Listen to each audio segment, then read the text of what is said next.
The Sweden CAP was a great experience to learn about how sustainability plays an important role in the world. We visited the cities of Gothenburg, Västerås, and Stockholm, and in all of them, we found industry, innovation, technology, and environmental mindset. From Gothenburg, I actually expected a little more. The city wasn't as exciting as I was picturing it before getting there, but the visits did keep to my expectations.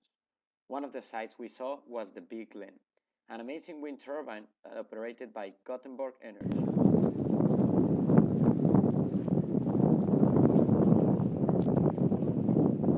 When driving to Volvo Museum, most of the time were dedicated to the concept car that I intentionally want to keep off this video. The rest of the museum is amazing. It displays the first ever Volvo car and other all personal and commercial vehicles.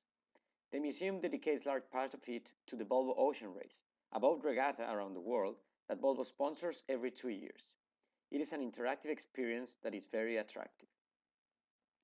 We then went to the city of Västerås, a smaller town of 140,000 people where ABB was originally founded 100 years ago. We took a short tour of the city and saw the most important attractions. We visited Vaja Miljo, an interesting waste management facility that produces biogas from garbage. I believe the recycling behaviors are well positioned among the Swedes. Then we went to a less academic trip, but even more exciting activity in a Viking village. We first saw the places where old ships used to be, and then we moved to a lake where we rowed old boats for an hour. After that, we had a delicious Swedish traditional meal with a really tasty dessert, and some dancing included. The host was creative and fond of telling stories and making us feel like home. I was impressed by the fact that during this time of the year, the sun sets really late in the evening, past 10:30 p.m., and it rises at very early time in the morning.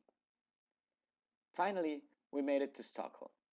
We had a couple of days of our own to visit the old town.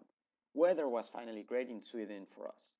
The city is clean and we could feel a more urban developed area than the other two cities.